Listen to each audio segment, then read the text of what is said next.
Magnetism का lecture number 2। आज के लेक्चर में हम current loop as a magnetic dipole और इससे रिलेटेड मैग्नेटिक डाइपोल मोमेंट के करंट कैरिंग लूप के लिए फॉर्मूला से रिलेटेड न्यूमेरिकल करेंगे and magnetic movement of a revolving electron वाला आर्टिकल भी पढ़ेंगे। ठीक है, तो हेडिंग लगाते हैं हम। पहली हेडिंग लगाते हैं करंट लूप, इंपॉर्टेंट होता है काफी एज अ मैग्नेटिक डाइपोल। तो देखो लेक्चर नंबर 1 में मैंने मैग्नेटिक डाइपोल पढ़ाया था आपको। तो पहले आपको थोड़ा सा मैं मैग्नेटिक डाइपोल याद दिला देता हूं। बिल्कुल वैसे ही होता है जैसे ये इलेक्ट्रिक डाइपोल आपको याद है। इलेक्ट्रिक डाइपोल में क्या था कि सेम मैग्नीट्यूड के एंड अपोजिट साइन के टू चार्जेस एक दूसरे से फाइनाइट डिस्टेंस पर रखे होते हैं या स्मॉल डिस्टेंस पर प्लेस होते हैं, तो उस अरेंजमेंट को हम इलेक्ट्रिक डाइपोल बोलते हैं। जैसे सेम मैग्नीट्यूड के एंड अपोजिट साइन के टू चार्जेस, सेम मैग्नीट्यूड है और अपोजिट साइन के टू चार्जेस हैं, एक दूसरे से फाइनाइट डिस्टेंस पर प्लेस्ड हैं, तो इस अरेंजमेंट को हमने नाम दिया इलेक्ट्रिक डाइपोल। बिल्कुल सिमिलरली जब टू पोल्स जिनकी पोल्स स्ट्रेंथ मैग्नीट्यूड में इक्वल हो एंड अपोजिट हो, इक्वल पोल्स स्ट्रेंथ के एंड अपोजिट पोल्स स्ट्रेंथ के दो पोल एक दूसरे से स्मॉल या फाइनाइट डिस्टेंस पर प्लेस्ड होते हैं, तो उस अरेंजमेंट को हम मैग्नेटिक डाइपोल बोलते हैं। अब मैग्नेटिक डाइपोल के लिए हमें दो पोल लेने हैं जिनकी poles strength equal and opposite हो। दैट मींस एक साउथ पोल लेना है और एक नॉर्थ पोल लेना है, और इनकी पोल्स स्ट्रेंथ कैसी है? एक ही मैग्नेट की poles strength equal and opposite नहीं होती, ये हमने पढ़ा है कल के प्रॉपर्टीज में, मैग्नेट की प्रॉपर्टी में, है ना, कि एक ही मैग्नेट है उसके साउथ पोल और नॉर्थ पोल की poles strength equal and opposite होती है। इसीलिए ये पूरा अरेंजमेंट एक किसका है? ये क्या दिख रहा है? ये बार मैग्नेट दिख रहा है सर, ये बार मैग्नेट है। तो बार मैग्नेट एग्जाम्पल होता है किसका? मैग्नेटिक डाइपोल का। दैट मींस हम बार मैग्नेट को क्या कह सकते हैं? Magnetic dipole. तो मैग्नेटिक डाइपोल किसे कहेंगे? जिसमें दो पोल्स हों, एक साउथ पोल और एक नॉर्थ पोल। इनकी पोल्स स्ट्रेंथ कैसी होनी चाहिए? पर इक्वल एंड अपोजिट हो और एक दूसरे से फाइनाइट डिस्टेंस पर प्लेस्ड हो, तो उस अरेंजमेंट का नाम ही मैग्नेटिक डाइपोल है। तो bar magnet is a magnetic dipole. Sir और भी मैग्नेटिक डाइपोल होते हैं? अरे जिसमें भी ऐसा होगा, जैसे हॉर्सशू मैग्नेट, इसमें भी दो पोल होते हैं, एक साउथ और एक नॉर्थ, तो ये भी एक मैग्नेटिक डाइपोल है।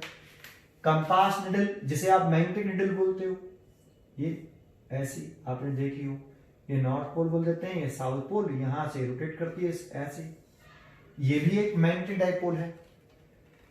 अब करंट कैरिंग लूप ऐसे, इसमें करंट फ्लो करा दें, ये करंट फ्लो करा दें, तो ये भी एग्जांपल है किसका? मैग्नेटिक डाइपोल का। तो इसी की तो स्टडी करना चाहते हैं, current loop as a magnetic dipole. एक करंट कैरिंग लूप किस तरीके से मैग्नेटिक डाइपोल की तरह से बिहेव करता है, उस पर हम थोड़ा सा सीखेंगे, बहुत इजी। ठीक है, अच्छा एक मैंने और बताया कि मैग्नेटिक डाइपोल का एक डाइपोल मूवमेंट भी होता है। Magnetic dipole moment, magnetic dipole moment denoted by capital M, और ये एक वेक्टर क्वांटिटी होती है। कैसी क्वांटिटी है? Vector quantity. तो इसकी डायरेक्शन वेरी मोस्ट इंपॉर्टेंट, कि मैग्नेटिक डाइपोल मूवमेंट की जो डायरेक्शन होती है वो south pole to north pole होती है। तो देखो ये साउथ पोल है, नॉर्थ पोल है, तो डाइपोल मूवमेंट की डायरेक्शन ऐसे होगी, south pole to north pole, very most important. एक दूसरा इसका जो फॉर्मूला होता है वही इसकी डेफिनेशन भी है, poles strength into magnetic length. ये, और इस फॉर्मूले में पोल्स स्ट्रेंथ मैग्नेट के लिए लिखे हैं। ये फॉर्मूला हमने magnetic dipole moment of a magnet, bar magnet के लिए लिखा है।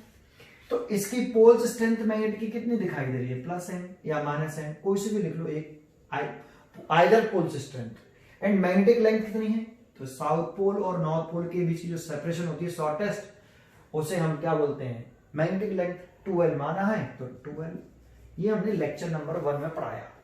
अब हम पढ़ना चाहते हैं current loop as a magnetic dipole. देखो, इसको पढ़ने से पहले मैंने आपको पीछे के लेक्चर में 1-2 पॉइंट समझाए हैं, तो थोड़ा सा उन पॉइंटों पर कंसंट्रेट कर लेते हैं, फिर हम ये वाला टॉपिक पढ़ेंगे।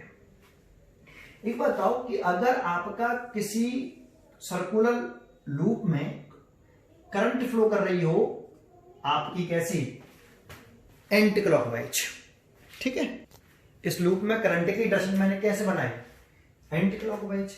तो आपको याद है कि अगर हम करंट की डायरेक्शन एंटी क्लॉकवाइज बनाते हैं तो एक तो सेंटर पर मैग्नेटिक फील्ड की डायरेक्शन कैसे निकालते हैं, तो अब right hand thumb rule use करते हैं, अपनी फिंगर को कर्ल करते हैं in the direction of current, ऐसे in the direction of current, ऐसे थंब जिधर आता है वो मैग्नेटिक फील्ड की डायरेक्शन होती है, तो मैग्नेटिक फील्ड की डायरेक्शन किधर आ रही है, ऐसे। तो इस सर्कुलर कॉइल की प्लेन की परपेंडिकुलर आ रही है, क्योंकि ये सर्कुलर कॉइल का प्लेन जो है, ये बोर्ड का जो प्लेन है उसी वही है वाला प्लेन, सर्कुलर कॉइल का प्लेन। तो सर्कुलर कॉइल के प्लेन के परपेंडिकुलर बाहर की तरफ आ रही है इस डायग्राम में मैग्नेटिक फील्ड की डायरेक्शन, ऐसे। एक अगर करंट की डायरेक्शन हम कैसे बनाते, क्लॉकवाइज बनाते, ये है ना। तो करंट की डायरेक्शन अगर हम क्लॉकवाइज बनाते हैं तो फिर हम right hand thumb rule again use करें और अपनी फिंगर कर्ल करें इन द डायरेक्शन ऑफ करंट। तो देखो ऐसे, अगर हम ऐसे करते तो करंट की अपोजिट डायरेक्शन में फिंगर कर्ल कर रही है, जो कि रॉन्ग है, इसीलिए ऐसे किधर आ रहा है थंब, डाउनवर्ड। तो डाउनवर्ड डायरेक्शन में मैग्नेटिक फील्ड की डायरेक्शन हुई। 2, ये दूसरा पॉइंट आपको ये पढ़ा चुका हूं मैं। फिर इसमें मैंने एक पॉइंट और बताया था, जरा ध्यान सुनना, कि ये करंट कैरिंग कॉइल है, कैसी है, एंटी क्लॉकवाइज, द्वारा से बना दी मैंने, एंटी क्लॉकवाइज। जब एंटी क्लॉकवाइज करंट फ्लो करता है तो कौन सा पोल बनता है, करंट की डायरेक्शन बना लीजिए ऐसे, ये करंट की डायरेक्शन बना लीजिए ऐसे, और टेल को मिला दीजिए, तो कौन सा पोल है भाई, ये नॉर्थ पोल। एन ऐसे तो बनता है, एन ऐसे, ये नॉर्थ पोल है। अगर हम यहां करंट की डायरेक्शन क्लॉकवाइज दिखाते हैं, तो हमने करंट की डायरेक्शन क्लॉकवाइज दिखा दी ऐसे, तो इसमें फिर हमने ऐसे बना दिया, एक ऐसे बना दिया और एक ऐसे बना दिया और टेल मिला दिया, ये। तो ये क्या एन दिख रहा है, क्या आपका एन ऐसे बनता है भाई, ऐसे, एन ऐसे तो नहीं बनता। तो देखो, अगर आप इसमें एरो यहां बनाते ना, ये क्लॉकवाइज के एरो, और फिर इसको आप, ये एन तो है नहीं, पक्का है, तो फिर सर ये क्या है सर, एन एस, अगर हम इसको यहां बनाते ऐसे और टेल को मिलाते तो आपको ये साउथ पोल दिखाई देता, ठीक है नहीं। तो जो एक्चुअल में एन बन जाए वो नॉर्थ पोल। तो एक बात समझिए, एंटी क्लॉकवाइज करंट होती है तो नॉर्थ पोल बनता है, और क्लॉकवाइज करंट होती है तो साउथ पोल बनता है, ठीक है। अच्छा, ये वाली बात याद आई आपको, ये पढ़ा चुका हूं मैं पीछे। अच्छा, तो एक बात बताओ, इस सर्कुलर कॉइल के कितने फेस हैं, तो इसके 2 फेस होते हैं। सर्कुलर कॉइल के इसके 2 फेस हैं, एक तो हम सामने से देख रहे हैं और एक पीछे से। जैसे ये हमारे पास सर्कुलर कॉइल है, एक तो आप इधर से देख रहे हो, तो एक फेस ही हो गया सर्कुलर कॉइल का प्लेन, और एक मैं इधर से देख रहा हूं, मैं इधर से देख रहा हूं, तो एक फेस ही, तो इसका एक फेस ये रहा और एक फेस ये रहा, 2 फेस हैं। जानते हो, अगर एक ही कॉइल को हम दोनों अलग अलग डायरेक्शन से देखें और करंट एक ही फ्लो कर रही है, लेकिन डायरेक्शन हमें 2 दिखाई देंगी एक ही कॉइल के लिए। जैसे मैं आपसे पूछूं, देखो मैंने एक ये रिंग ले ली है, मैं बहुत स्लोली दिखाऊंगा ऐसे, मैं करंट की डायरेक्शन में दिखा रहा हूं आपको। तो देखो, मैंने कहा करंट ऐसे फ्लो कर रही है, देखो ऐसे ऐसे, बहुत धीरे धीरे दिखाया मैंने, करंट ऐसे फ्लो कर रही है। तो मैं इधर से जब देख रहा हूं तो मेरे को ये करंट दिखाई दे रही है क्लॉकवाइज, इधर से देखने पर। तो देखो आपको कैसे दिखाई दे रही है, देख के बताना मेरे को। तो ऐसे मेरे को दिखाई दे रही है एंटी क्लॉकवाइज। तो इधर से जब आप देख रहे हो ना ऐसे, तो आपको यही करंट एंटी क्लॉकवाइज दिखाई देगी, क्योंकि मैं इधर से देख रहा हूं तो मेरे को करंट कैसे दिख रही है, क्लॉकवाइज। ये करंट क्लॉकवाइज दिख रही है मेरे को इधर से देखने पर। तो आपको ये करंट इधर से देखने पर एंटी क्लॉकवाइज दिखाई देगी। तो जानते हो, अगर हम एक फेज से जैसे इसको देख रहा हूं तो इसमें ऊपर से देखने पर मेरे को करंट कैसे दिख रही है, इधर से देखने पर करंट एंटी क्लॉकवाइज। तो पीछे की साइड से, बोर्ड की साइड से, उधर की साइड से देखेंगे तो उस व्यक्ति को यही करंट क्लॉकवाइज दिखाई देगी। तो जैसे यहां पर ये नॉर्थ पोल बनना है तो उसके पीछे वाला फेस साउथ पोल होगा। जैसे यहां साउथ पोल बनना है तो उसके पीछे वाला फेस नॉर्थ पोल होगा। तो एक ही कॉइल में, जैसे अगर हम इसे हॉरिजॉन्टल कॉइल बनाएं, ऐसे एक हॉरिजॉन्टल सर्कुलर कॉइल बनाएं, दैट मींस ऐसे सर्कुलर बनाएं हम, एक कि मैंने एक हॉरिजॉन्टल सर्कुलर कॉइल बना लिया ऐसे, मैंने एक हॉरिजॉन्टल सर्कुलर कॉइल बनाए ऐसे, और ऊपर से देखने पर मेरे को करंट इसमें कैसे दिखाई दे रही है, एंटी क्लॉकवाइज। तो इसमें मैंने एंटी क्लॉकवाइज करंट फ्लो करा दी ऐसे। समझ में आता है? तो जानते हो, जब इसमें ऊपर से देखने पर ये करंट एंटी क्लॉकवाइज है, तो इसी को अगर कोई व्यक्ति नीचे से देखेगा ना ऐसे, तो इधर से देखने पर ये व्यक्ति को करंट क्लॉकवाइज दिखाई देगी 100%। आप करके देख सकते हो। एक व्यक्ति सामने खड़ा कर लेना और एक कड़ा पकड़ लेना, जैसे मैं दिखा रहा हूं वैसे आप करके देखना, उससे पूछना कैसी करंट दिखाई दे रही है, तो आपको जो आपको दिखाई दे रही होगी उसके जस्ट अपोजिट बताएगा वो आपको। ठीक है, तो देखो ये करंट ऊपर से देखने पर अगर कैसी है, एंटी क्लॉकवाइज, तो ऊपर वाला फेस कैसा होगा, नॉर्थ पोल, और नीचे से देखेंगे तो फेस कैसे करंट दिखाई देगी, क्लॉकवाइज। तो ये कौन सा फेस होगा, साउथ पोल। क्लॉकवाइज करंट में साउथ पोल फेस दिखाई देता है और एंटी क्लॉकवाइज करंट में नॉर्थ पोल। अगर आपको फिर भी ये समझ में नहीं आया कि सर ऊपर से देखने पर ये नॉर्थ पोल क्यों बनेगा इसमें, तो देखो मैग्नेटिक फील्ड लाइंस की डायरेक्शन के बारे में ज्ञान है, तो थोड़ा सा डायरेक्शन के बारे में समझ लेते हैं। एक तो तरीका ये है सीखने का, एक तरीका और बताता हूं। ठीक है, तो ये तो मैग्नेटिक फील्ड की डायरेक्शन दिखाएं इसमें। तो देखो अगर हम यहाँ करंट की डायरेक्शन दिखा रहे हैं तो ऐसे, और यहाँ दिखाएंगे करंट की डायरेक्शन ऐसे। तो एक बात बताओ, इस जगह पर अगर हम इसे एक स्ट्रेट वायर मान लें ऐसे, है ना, तो इस स्ट्रेट वायर की वजह से इस पॉइंट पर हम मैग्नेटिक फील्ड की डायरेक्शन निकाल सकते हैं, इधर वाली पॉइंट पर, यहां। तो आपको याद हो कि right hand palm rule use करते हैं इसके लिए। कौन सा, right hand palm. Straight current carrying wire की वजह से अगर हमें मैग्नेटिक फील्ड की डायरेक्शन निकालनी हो तो राइट हैंड पाम रूल। तो करंट की डायरेक्शन ये, तो फिंगर टुवर्ड द पॉइंट, तो मैग्नेटिक फील्ड की डायरेक्शन बाहर की तरफ, तो इसमें से मैग्नेटिक फील्ड लाइंस बाहर निकलेंगी ऐसे, है ना, यहां से निकल लेंगे और यहां पे दिखाएं इस साइड में बाहर की तरफ, इस जगह पे दिखाएं, तो करंट की डायरेक्शन थंब शो करता है, फिंगर टुवर्ड द पॉइंट्स किधर आ रहा है, डाउनवर्ड। तो ये मैग्नेटिक फील्ड लाइंस ऐसे आएंगी, है ना, यहां से निकलती हुई यहां से एंटर करती हुई। आपको याद है मैंने इसका मैग्नेटिक फील्ड लाइंस स्केच करके भी दिखाई थी आपको। तो यहां से एक लाइन बना लेते हैं, ये प्लेन ऑफ द कॉइल, यहां से मैग्नेटिक फील्ड लाइंस निकल रही हैं, लीव कर रही हैं, और यहां से इस तरीके से एंटर करेंगे, यहां से निकल रही है और यहां से एंटर। ये देखो ऐसे करंट की डायरेक्शन ऐसे तो है, एक थंब करंट की डायरेक्शन, ये करंट है, ये करंट है, ये मैग्नेटिक फील्ड लाइंस, यहां से current thumb magnetic field direction ऐसे ऐसे, तो ऐसे, और इधर की तरफ जाएंगे तो अंदर की तरफ जाएगा, अंदर की तरफ। ठीक है, और यहां बाहर की तरफ, यहां बाहर की तरफ, और यहां अंदर की तरफ, यहां अंदर जा रहा है, यहां बाहर आ रहा है। तो यहां पर मैग्नेटिक फील्ड लाइंस निकल रही हैं, यहां से निकल के यहां एंटर कर रही है। 3D फिगर है, ये रिंग हॉरिजॉन्टल होनी चाहिए, ऐसे होनी चाहिए, देखो ऐसे। तो यहां देखेंगे तो मैग्नेटिक फील्ड डायरेक्शन डाउनवर्ड आएगी, और यहां देखेंगे, इधर सेंटर की तरफ देखेंगे तो मैग्नेटिक फील्ड डायरेक्शन तो यहां से निकलेगी और ऐसे ऐसे ऐसे। समझ में आएगा आपको? ठीक है, तो ये इस तरीके से रिंग आएगी, और फिर यहां ऐसे इधर बना सकते हैं आप, यहां से निकलती हुई, यहां से एंटर करती हुई, ऐसे यहां बना सकते हो। यहां पे देखो करंट की डायरेक्शन ये, तो यहां पे ऐसे हैं, और यहां पे करंट की डायरेक्शन बाहर निकलती हुई, करंट डायरेक्शन नीचे ऐसे, तो यहां पर निकलती हुई, तो यहां से तो निकलेगी, है ना, और यहां एंटर करेगी ऐसे, यहां से निकलेगी, यहां से एंटर करेगी, यहां से निकलेगी, यहां से एंटर करेगी, ऐसे।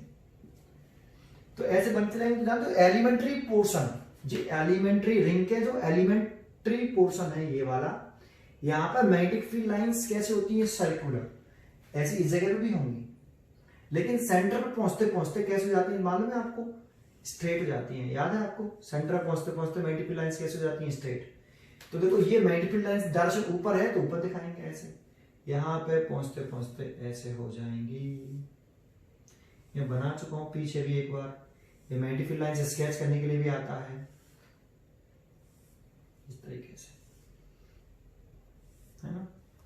ये डायरेक्शन, यहां से मैग्नेटिक फील्ड लाइंस एंटर कर रही हैं, यहां से लीव कर रही हैं, ऐसे। ये अगर हम एक करंट कैरिंग सर्कुलर लूप के लिए मैग्नेटिक फील्ड लाइन स्केच करनी हो तो हम इस तरह से स्केच भी कर सकते हैं। अब एक बात बताओ, अगर कोई मैग्नेट है, एक बार मैग्नेट, ये एक बार मैग्नेट ले लिया मैंने, इसके लिए आप मैग्नेटिक फील्ड लाइन स्केच कर सकते हो। जैसे ये नॉर्थ पोल है और ये साउथ पोल है, तो मैग्नेटिक फील्ड लाइंस मैंने बताई थी कि मैग्नेटिक फील्ड लाइंस मैग्नेट के मटेरियल के इनसाइड भी होती हैं और आउटसाइड भी होती हैं।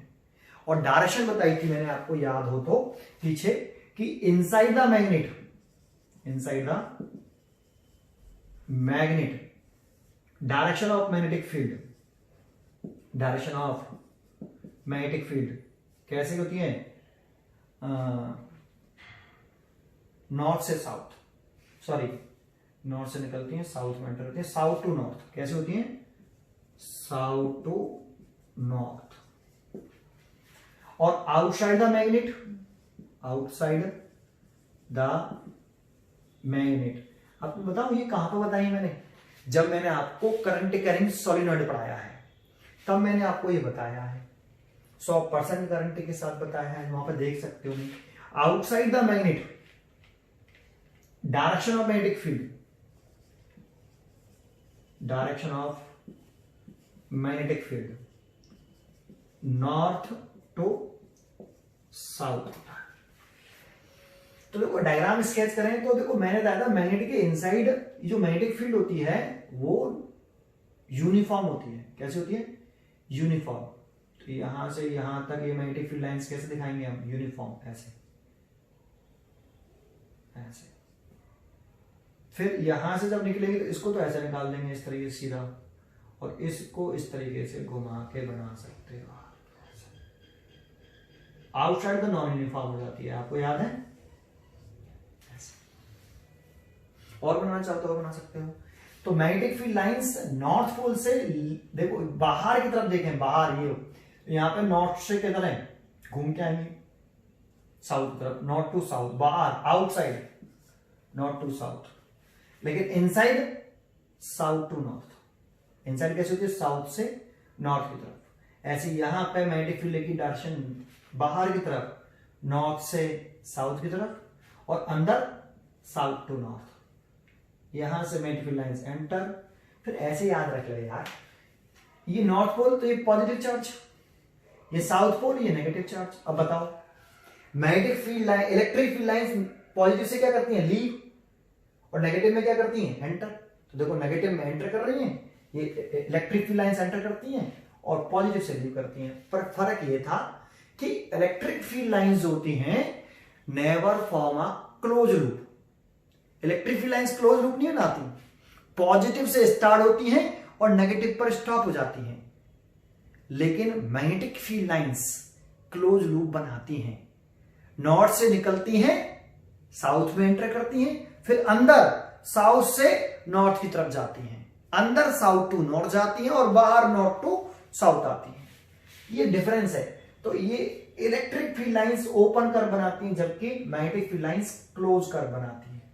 देखो जहां से चली वहीं वापस आ गई, है ना। तो देखो यहां पर मैग्नेटिक फील्ड लाइंस किससे निकलती हैं, नॉर्थ पोल से।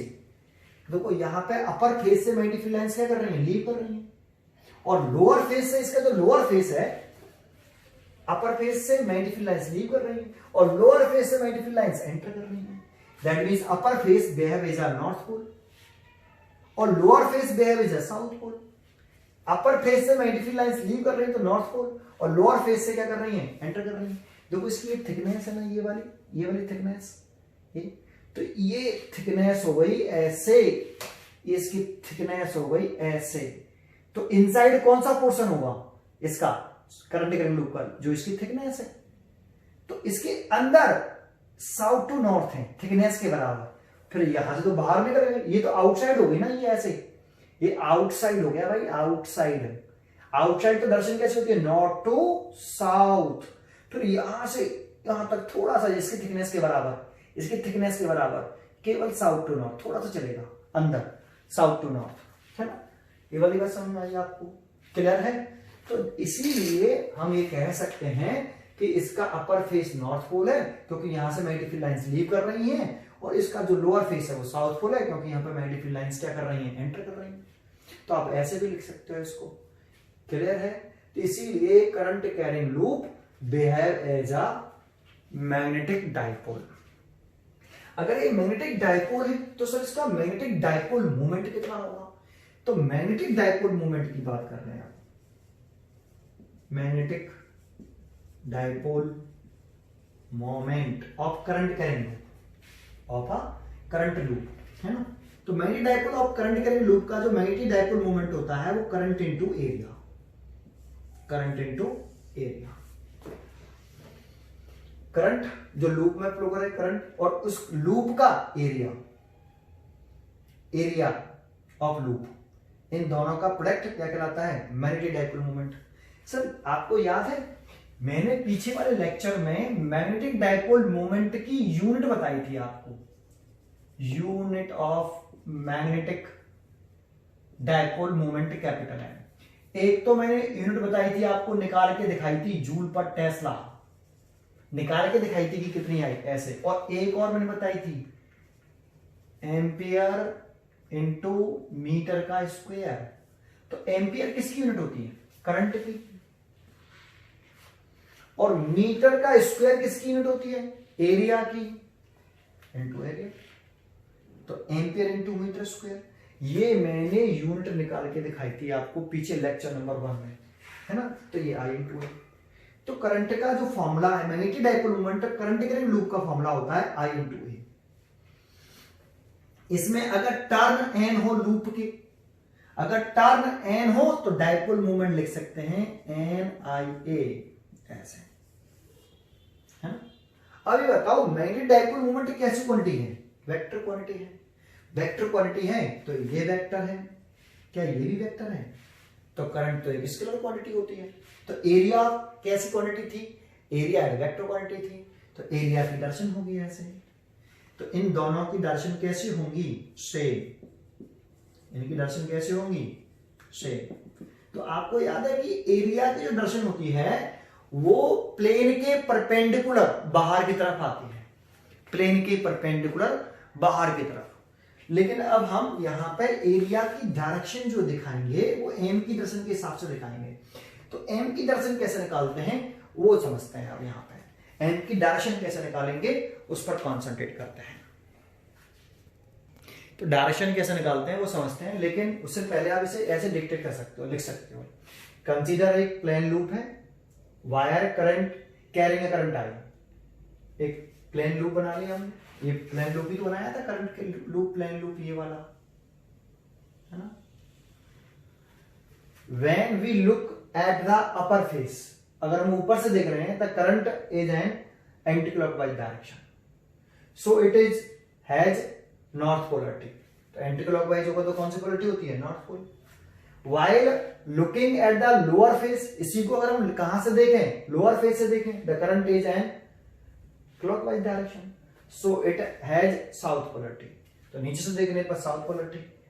Hence current carrying loop behave as a system of two equal and opposite magnetic poles, and hence जब कोई सिस्टम या अरेंजमेंट जिसमें दो पोल्स हो जिनकी pole strength equal and opposite हो तो उसे हम क्या बोलते हैं, magnetic dipole. Hence current carrying loop behave as a magnetic dipole. ठीक है, तो आप इस तरह से लिख सकते हो। डायरेक्शन की बात कर रहे थे हम, तो देखो करंट की डायरेक्शन से ही, जैसे करंट की डायरेक्शन दिखा दी हमने ऐसे, है ना, एंटी क्लॉकवाइज। कैसे दिखाई है? Anti clockwise. तो देखो मैग्नेटिक डायपोल मोमेंट की जो डायरेक्शन होती है वो करंट कैरिंग लूप के प्लेन के परपेंडिकुलर होती है। ये इंपॉर्टेंट वर्ड है सबसे, है ना, प्लेन के परपेंडिकुलर। तो ये प्लेन हो गया ऐसे भाई। लूप का ये एक करंट कैरिंग हॉरिजॉन्टल लूप बनाया मैंने, ये हॉरिजॉन्टल ऐसे, तो ये हॉरिजॉन्टल, ये प्लेन हो गया इसका, तो इसको ये प्लेन बोल रहे हैं, प्लेन के परपेंडिकुलर। अब कैसे होगी? तो राइट हैंड थंब रूल से डायरेक्शन निकाल सकते हैं। सर मैग्नेटिक डायपोल मोमेंट की डायरेक्शन भी राइट हैंड थंब रूल से? मैंने कहा हाँ। कैसे निकालें? तो अपनी फिंगर को कर्ल करिए इन द डायरेक्शन ऑफ करंट, ऐसे फिंगर को कर्ल करिए इन द डायरेक्शन ऑफ करंट, तो ऐसे आ रही है। लेकिन बेटा ये हॉरिजॉन्टल लूप है, देखो अगर वर्टिकल लूप होता ऐसे, देखो ये जो मैंने लूप बनाया है ये मैंने वर्टिकल लूप बनाया है ऐसे। अगर ऐसे लूप बनाया और उसमें करंट ऐसे फ्लो कर रही है एंटी क्लॉकवाइज, तो इसका प्लेन कौन सा हो गया? इसका प्लेन हो गया ये वाला, है ना, ये इसका प्लेन। जैसे ये ऐसे रख लिया तो ये इसका प्लेन, करंट ऐसे फ्लो कर रही है, तो प्लेन के परपेंडिकुलर होती है ना, तो करंट की डायरेक्शन में ऐसे, तो बाहर की तरफ ऐसे। तो मैग्नेटिक फील्ड की डायरेक्शन कैसे आ रही है? वो मैग्नेटिक डायपोल मोमेंट की डायरेक्शन कैसे आ रही है? ये मैग्नेटिक डायपोल मोमेंट की डायरेक्शन निकाल लें। अब कैपिटल एम की डायरेक्शन निकालना बता रहा हूं, तो ऐसे आ रही है बाहर की तरफ। ये किसकी डायरेक्शन है? मैग्नेटिक डायपोल मोमेंट की। अगर ये सर्कुलर लूप वर्टिकल है ऐसे, अगर क्लॉकवाइज करंट होती है ऐसे, क्लॉकवाइज करंट की डायरेक्शन दिखाते हैं, तो करंट की डायरेक्शन में अपनी फिंगर को कर्ल करना है और थंब डायपोल मोमेंट की डायरेक्शन को दिखाएगा, तो ऐसे, तो अंदर की तरफ चला गया, तो क्रॉस बना दिया, ये डायपोल मोमेंट कैपिटल एम की डायरेक्शन। लेकिन ये जो लूप है वो हॉरिजॉन्टल है ऐसे, और ऊपर से देखने पर करंट की डायरेक्शन कैसे? Anti clockwise. तो देखो ऊपर से देखने पर करंट की डायरेक्शन एंटी क्लॉकवाइज, तो एंटी क्लॉकवाइज तो घुमा रहा हूं, देखो अपनी फिंगर अगर ऐसे घुमाऊंगा तो एंटी क्लॉकवाइज तो होगा ऊपर से देखने पर एंटी क्लॉकवाइज, तो किधर आ रहा है? ऊपर, है ना, ऊपर से। इसमें करंट की डायरेक्शन एंटी क्लॉकवाइज दिख रही है, दैट मींस ऐसे करंट है, देखो ऐसे आपकी तरफ से ऐसे करंट जा रही है ऐसे, और करंट ऐसे जा रही है, तो डायपोल मूवमेंट की अपनी फिंगर कर्ल की डायरेक्शन में घुमाऊंगा तो ऐसे आएगा, और ऐसे आया तो इसमें प्लेन के परपेंडिकुलर ये डायपोल मूवमेंट कैपिटल ऐसे। अगर करंट की डायरेक्शन इसी में हॉरिजॉन्टल सर्कुलर लूप में, हॉरिजॉन्टल, तो इसमें हॉरिजॉन्टल सर्कुलर लूप बनाया, इसमें करंट की डायरेक्शन में कैसे बना देता? क्लॉकवाइज। अगर क्लॉकवाइज बना देता तो देखो क्लॉकवाइज ऐसे, ध्यान देना, ऐसे ऐसे। अब करंट इधर से इधर आ रही है ऐसे, तो अपनी फिंगर को देखो अगर मैं ऐसे रखूंगा तो करंट के अपोजिट डायरेक्शन में घुमा रहा हूं ऐसे। करंट तो ऐसे आ रही है भाई, करंट ऐसे आ रही है, और करंट अगर ऐसे आ रही है तो अपनी फिंगर को मेरे को ऐसे घुमाना चाहिए, तो नीचे की तरफ, थंब किधर आ रहा है? नीचे। तो this is the direction of magnetic dipole moment, plane के परपेंडिकुलर। ये प्लेन हो गया इसका, तो ये प्लेन हो गया, देखो ये वाला प्लेन, और प्लेन के परपेंडिकुलर नीचे की तरफ बाहर ऐसे। This is the direction of dipole moment. Horizontal circular ring, horizontal, ये जो बनाई है ये वर्टिकल सर्कल रिंग। अगर आप वर्टिकल बनाओगे तो आपको ऐसे दिखानी पड़ेगी। क्लियर है? ये वाली बात समझ में आई? ठीक है, अभी मैं डायपोल मोमेंट की डायरेक्शन और समझा दूंगा। क्लियर है? ये वाली बात समझ में आई पहले आपको? ठीक है, देखो थोड़ा सा मैं आपको इसमें एक चीज समझाता हूं। 3 तरह का प्लेन होता है, एक एक्स वाई प्लेन, एक एक्स जेड प्लेन, समझना फिर मैं क्वेश्चन कराऊंगा, एक वाई जेड प्लेन। मान लो मेरे को डायग्राम गिवन है, तो देखो मैंने यहाँ वाई एक्सिस लिखा है, यहाँ जेड एक्सिस लिखा है, ये एक्स एक्सिस लिखा है। जब भी ऐसे एक्स एक्सिस लिखे तो एक्स एक्सिस ऐसे नहीं होती, बना ऐसे दी है, एक्स एक्सिस ऐसे है, ये है पॉजिटिव एक्स एक्सिस, और नेगेटिव एक्स एक्सिस अंदर की तरफ बोर्ड के, है ना, क्रॉस बना सकते हो नेगेटिव में, है ना, ऐसे नेगेटिव एक्स एक्सिस अंदर ऐसे जरूर दिखाई है, लेकिन ऐसे नहीं सोचते। सोचना कैसे आपको समझ में आ रहा है? देखो दिखाएंगे ऐसे, लेकिन सोचेंगे ऐसे कि ये जो एक्स एक्सिस है ये वाली वो ऐसे है एक, लेकिन यहां पे देखो यहाँ जेड एक्सिस दिखाई है, तो ये जेड एक्सिस ऐसे है, अब जेड एक्सिस ऐसे है, और नेगेटिव जेड एक्सिस अंदर की तरफ ये तो एक्स और वाई जैसी हैं वैसे दिखाएंगे। जब भी ऐसे दिखाए तो पॉजिटिव जेड एक्सेस ऐसे है और नेगेटिव जेड एक्सेस अंदर। इसमें यहाँ एक्स दिखाया है तो पॉजिटिव एक्स एक्सेस ऐसे है और नेगेटिव जेड एक्सेस अंदर। एक दूसरा प्लेन की बात कर रहे हैं तो देखो, अगर मैं इसमें एक लूप बना देता हूं ऐसे, करंट कैरिंग लूप बना दिया मैंने ऐसे, तो बताओ ये करंट कैरिंग लूप का प्लेन कौन सा है? तो मैं कहूंगा इसमें करंट कैरिंग लूप का जो प्लेन है वो देखो ये है। तो ये कौन से उसमें लाई कर रहा है? वाई एक्सिस में डिस्टेंस कवर करी है और जेड में, तो ये ऐसे ही तो है, ऐसे ऐसे। इस लूप को आप ऐसे समझ सकते हो।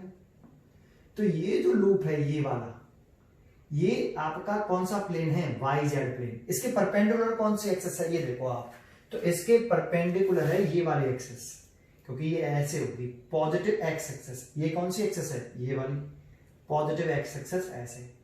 तो इस सरफेस के, इसके जो सरफेस के परपेंडिकुलर कौन है? X axis. X axis perpendicular है तो ये कौन सा प्लेन है? Y Z plane. जो भी एक्सिस परपेंडिकुलर होती है, अगर एक्स एक्सिस परपेंडिकुलर है तो एक्स को छोड़ दो, ये वाई जेड प्लेन है। तो इस समय ये वाई जेड प्लेन है और वाई जेड प्लेन ये है, ये सरफेस वाई जेड प्लेन है और इस जेड सरफेस के प्लेन के परपेंडिकुलर कौन सा है? ये आपका ये एक्स एक्सिस है। अगर मैं प्लेन ऐसे बनाता, देखो ऐसे ऐसे, अब इस प्लेन में कौन सी दो प्लेन में लाई कर रहा है? इसमें एक तो आपकी जेड एक्सिस लाई कर रही है, देखो ये रही। अगर मैं पेन से दिखाऊं तो इसमें ये एक तो जेड एक्सिस लाई कर रही है, देखो ऐसे, और एक आपकी ये वाली लाई कर रही है। ये कौन सी है आपकी? जेड एक्स एक्सिस, ये एक्स पॉजिटिव एक्स एक्सिस, और ये वाली कौन सी दिखा रहा है? Z axis. और इसके परपेंडिकुलर कौन सी है? देखो इसके सरफेस के, ये सरफेस हो गया इसका, इसके सरफेस के परपेंडिकुलर कौन सी है? Y axis. तो वाई एक्सिस इसके सरफेस के परपेंडिकुलर। इस प्लेन की बात कर रहा हूं, इसकी बात नहीं कर रहा, इसकी बात नहीं कर रहा। मान लो एक प्लेन ऐसे बनाता, दैट मीन्स ऐसे बनाता, देखो ऐसे ऐसे, तो ये कौन सा प्लेन है देख के बताओ बाबा। तो ये किस में बनना है? वाई में बनना है और एक्स में बनना है। तो ये ऐसे बना है बेटा, सॉरी जेड में बनना है, जेड एक्सिस है, सॉरी ये कौन सी? जेड। तो ये जेड एक्सिस में बनना है और एक्स में बनना है, एक्स में। तो आप इसको एक्स में जा रहा है ना, तो एक्स में डिस्टेंस कवर कर रहा है, ऐसे सोचो ये ऐसे है। तो ये इसका ये प्लेन हो गया, इस वाले सरफेस का ये प्लेन हो गया, और इस प्लेन के परपेंडिकुलर कौन है? Y axis. देख रहा है? ये पॉजिटिव वाई एक्सिस इसका प्लेन ऐसे। तो इस प्लेन सरफेस के परपेंडिकुलर वाई एक्सिस। तो वाई एक्सिस परपेंडिकुलर, तो वाई को छोड़ दो, तो ये कौन सा प्लेन हो गया? X Z plane. तो ये एक्स जेड प्लेन है। लेकिन अगर हम इसको ऐसे बना देते, ऐसे ऐसे, तो ये y हो गया और ये हो गया x। तो z में तो बिल्कुल डिस्टेंस कवर नहीं करी, तो ये ऐसे है बेटा, ऐसे। तो ये तो हो गया आपका, देखो कौन सी? y। और ये जो डिस्टेंस कवर कर रहा है ना, ये वाली, ये x में, पॉजिटिव x एक्सिस में, देखो ऐसे। ये x एक्सिस ऐसे नहीं है, ऐसे है, ये एक्स एक्सिस ऐसे, और ये वाई है ना। तो ये इसका प्लेन हो गया ये वाला। तो इस प्लेन के परपेंडिकुलर कौन है? Z axis. तो ये जेड एक्सिस परपेंडिकुलर, तो जेड एक्सिस को छोड़ दो, तो ये प्लेन हो गया एक्स वाई प्लेन। को समझ में आया पहले थोड़ा सा, है ना। तो अब मैं आपको देखो इसमें डायपोल मोमेंट निकालना सिखाऊंगा, है ना। मैं पहले क्वेश्चन लिखता हूं, डायपोल मोमेंट एंड टॉर्क भी बताऊंगा आपको, टॉर्क कैसे निकालते हैं, कॉन्सेंट्रेट करना, ठीक है। देखो एक क्वेश्चन लिखा, ये एनसीईआरटी का क्वेश्चन है। एक यूनिफॉर्म मैग्नेटिक फील्ड है 300 गॉस। तो पहले देखो इस मैग्नेटिक फील्ड की वैल्यू गिवन है B = 300,000 गॉस। तो आपको गॉस सीजे सिस्टम में यूनिट होती थी मैग्नेटिक फील्ड की, तो आपको याद हो थोड़ा सा, एक गॉस में 10⁻⁻⁴ टेस्ला होते हैं। तो चेंज कर लें इसे 3000 × 10⁻⁻⁴ टेस्ला। तो आप इसे लिख सकते हैं 0.3 टेस्ला। ये मैग्नेटिक फील्ड आ गया, है ना। Is stabilised along positive Z direction. That means ये मैग्नेटिक फील्ड की डायरेक्शन किधर है? पॉजिटिव जेड डायरेक्शन में है मैग्नेटिक फील्ड, है ना। तो जेड डायरेक्शन में यूनिट वेक्टर क्या होता है, के कैप, और पॉजिटिव एक्स एक्सिस में आई कैप, और पॉजिटिव वाई एक्सिस में जे कैप। तो ये पॉजिटिव जेड डायरेक्शन में मैग्नेटिक फील्ड है, तो पॉजिटिव एक यूनिट वेक्टर का फॉर्मूला याद है आपको, अगर हम बी वेक्टर लिखते हैं तो बी का मैग्नीट्यूड आता है, साथ में क्या आता है, यूनिट वेक्टर, और इसकी डायरेक्शन और इसकी डायरेक्शन कैसी होती है, सेम। तो ये तो बी वेक्टर की डायरेक्शन कैसी है, पॉजिटिव जेड डायरेक्शन, तो यूनिट वेक्टर भी ऐसा लिखेंगे जो पॉजिटिव जेड डायरेक्शन में हो, क्योंकि इसकी और इसकी डायरेक्शन कैसे होनी चाहिए, सेम। तो जेड डायरेक्शन में यूनिट वेक्टर क्या होता है, के कैप, इसीलिए यहां इसे वेक्टर फॉर्म में लिखें तो के कैप ऐसे। तो B vector is equal to 0.3 k cap, ठीक है। एक दूसरा इसमें और क्या गिवन, एक रेक्टेंगल लूप है जो डायग्राम में दिख रहा है आपको, रेक्टेंगल लूप, साइड 10 सेंटीमीटर और 5 सेंटीमीटर, तो उसका एरिया निकाल सकते हो बेटा, area of rectangle loop, rectangle rectangular का हो, है ना, तो रेक्टेंगुलर लूप, तो क्या लिख सकते हैं, एरिया, लेंथ इनटू ब्रेथ, तो लेंथ 10 सेंटीमीटर और ब्रेथ 5 सेंटीमीटर, तो आप लिख सकते हैं 50 सेंटीमीटर स्क्वायर। सेंटीमीटर स्क्वायर को आप किस में चेंज कर लो, मीटर स्क्वायर में, तो 50 इंटू 10 की पावर -2 मीटर, उसका क्या, होल स्क्वायर, तो आप इसे लिख सकते हो 50 इंटू 10 की पावर -4 मीटर स्क्वायर, ठीक है। इतना एरिया है। अब डाइपोल मोमेंट आप निकाल सकते हो इसका, तो डाइपोल मोमेंट निकाल सकते हैं, magnetic dipole moment. Sir torque पूछ रहा है, अभी बताता हूं, पहले मैग्नेटिक डाइपोल मोमेंट निकालो आप। मैग्नेटिक डाइपोल मोमेंट m बराबर होता है करंट इनटू एरिया, मैग्नीट्यूड निकाल लो, तो करंट इनटू एरिया, तो करंट की वैल्यू गिवन है क्या, 12 एम्पीयर करंट फ्लो कर रही है, तो I की वैल्यू 12 और एरिया की वैल्यू कितनी, 50 इंटू 10 की पावर -4, तो इसका से मल्टीप्लाई करो, तो 60 600 हो गया,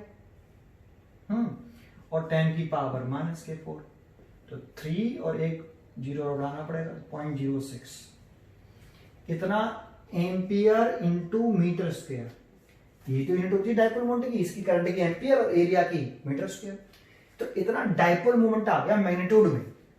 तो डाइपोल मोमेंट की डायरेक्शन मैंने भी निकालना सिखाई थी आपको, राइट हैंड थंब रूल से, अपनी फिंगर कर्ल करो इन द डायरेक्शन ऑफ करंट, ऐसे, तो इधर आ रहा, इधर कौन सी एक्सेस है, देखो ये वाई एक्सेस है, ये जेड एक्सेस है, और ये एक्स एक्सेस है, तो एक्स एक्सेस के अलोंग आ रहा है, पॉजिटिव अलोंग एक्स एक्सेस, ये देखो। अगर फिर भी समझ में नहीं आ रहा है तो पहले आप इस लूप को पहचानो, ये कौन सा प्लेन है, तो देखो ये इस तरीके से है, ये ऐसे, ये साइड अलोंग वाई एक्सेस चल रही है, तो ये अलोंग वाई एक्सेस हो गई, ये वाली रेक्टेंगल लूप की साइड जेड एक्सेस में चल रही है, डिस्टेंस ट्रेवल कर रहा है, तो ये जेड एक्सेस में चल रही है ऐसे, तो ये वाई में, ये साइड, ये वाली रेक्टेंगल लूप की ये वाली जो साइड है, ये वाली साइड वाई में चल रही है, तो देखो ये वाली साइड हो गई वाई वाली, और ये साइड चल रही है अलोंग जेड एक्सेस, ये वाली, है ना ऐसे, तो ये जेड एक्सेस हो गई। और एक्स एक्सेस मैंने कैसे बताया था, ये ऐसे है एक्स एक्सेस, ऐसे नहीं, ये ऐसे है, ये एक्स ऐसे है एक्स एक्सेस, तो एक्स एक्सेस में कोई डिस्टेंस ट्रेवल नहीं करी है, तो इस प्लेन के कौन सा परपेंडिकुलर है, एक्स एक्सेस, तो एक्स एक्सेस को छोड़ दो, तो ये कौन सा प्लेन है, वाई जेड, तो इस प्लेन के डाइपोल मोमेंट की डायरेक्शन प्लेन के परपेंडिकुलर होती है। अब प्लेन के परपेंडिकुलर कैसे होगी, वो करंट की डायरेक्शन में चेक कर लो, तो प्लेन का परपेंडिकुलर तो अलोंग एक्स एक्सेस है, या नेगेटिव एक्स एक्सिस में या पॉजिटिव एक्स एक्सिस में, तो करंट की डायरेक्शन अपने फिंगर को कर्ल कर लो, किधर आ रहा है, ऊपर की तरफ, ऊपर कौन है, पॉजिटिव एक्स एक्सिस, ऊपर पॉजिटिव एक्स एक्सिस, और पॉजिटिव एक्स एक्सिस में यूनिट वेक्टर क्या होता है, आई कैप, तो इसे अगर हम लिखें डाइपोल मोमेंट का वेक्टर फॉर्म, तो M vector is equal to M i cap, क्योंकि एम वेक्टर की डायरेक्शन किधर आ रही है, पॉजिटिव एक्स एक्सिस, और पॉजिटिव एक्स एक्सिस में यूनिट वेक्टर होता है आई कैप, तो आई कैप लिख दिया, और डाइपोल मोमेंट वेक्टर फॉर्म में लिखे हैं इसे, तो कितना आएगा 0.06 आई कैप। तो देखो एक वेक्टर फॉर्म में अगर आपको निकालना हो तो वेक्टर फॉर्म में डाइपोल मोमेंट निकाल लिया, है ना। अब मैग्नेटिक फील्ड भी मैंने वेक्टर फॉर्म में निकाला। क्यों निकाला सर? हमसे पूछा क्या है, अब जरा वो देखते हैं। हमसे पूछा है कि what torque on loop in different cases. तो एक केस मैंने बनाया अभी, और दूसरे केस भी बनाऊंगा। टॉर्क पूछ रहा है, तो टॉर्क का फॉर्मूला क्या होता है भाई? टॉय इज इक्वल टू होता है NIAB sin थीटा। याद है आपको? ये कब फॉर्मूला लगाते हैं? जब कोई करंट कैरिंग लूप किसी मैग्नेटिक फील्ड में प्लेस्ड होता है, तो वो करंट कैरिंग लूप एक टॉर्क एक्सपीरियंस करता है। उसका फॉर्मूला ये था, टॉय बराबर NIAB sin थीटा। और याद हो, अभी भी थोड़ी देर पहले पढ़ाया था, NIA n number of turns है, NIA क्या होता है? Dipole moment. तो टॉय इज इक्वल टू, इसे लिख सकते हैं MB sin थीटा। और अगर इसको वेक्टर फॉर्म में लिखें तो MB sin थीटा है, sin थीटा, तो वेक्टर फॉर्म में क्या लिख सकते हैं? Toy vector M vector cross B vector. तो देखो इसका ये वेक्टर फॉर्म है टॉर्क का। तो हमें टॉर्क पूछ रहा है, क्या पूछ रहा है? टॉर्क ऑन लूप पूछ रहा है। इस वाले केस में टॉर्क कितना होगा?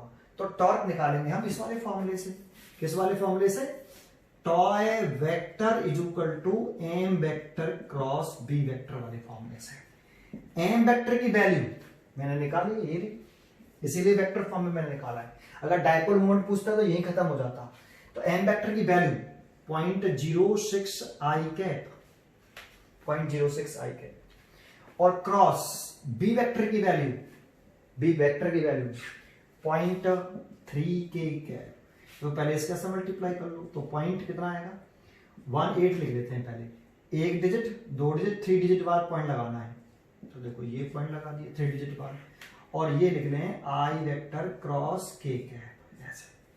अब इसकी वैल्यू कितनी होगी? तो आपको 11th में जब आपने क्रॉस प्रोडक्ट पढ़ा था, तब इसको मैंने सिखाया था। भूल गए हो तो थोड़ा सा याद करा देता हूं कि इसको कैसे निकालते थे। तो इसको निकालते थे, एक हम सर्कल बना देते थे ऐसे। इस सर्कल पर जहां मर्जी आए आप IJK लिख दो। जैसे मैंने यहां I लिखा, यहां J लिखा, K लिख दिया। अब चाहे कुछ भी कर दो, आप यहां लिख दो I, यहां K लिख दो, यहां J लिख दो, कुछ भी जो मर्जी आए, जहां लिखना हो वहां लिख देना आप, ठीक है। एक सर्कल बनाइए, कहीं पे भी I लिख दीजिए, I लिख दिया, J लिख दिया, K लिख दिया।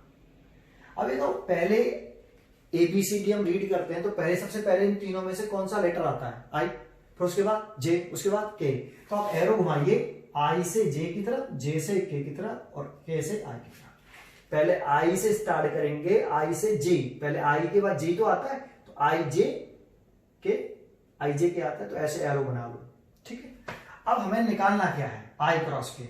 तो I कैप क्रॉस K, तो हम I से चलेंगे K की तरफ, I से घूमना स्टार्ट करेंगे K की तरफ, लेकिन बीच में कोई छूटना नहीं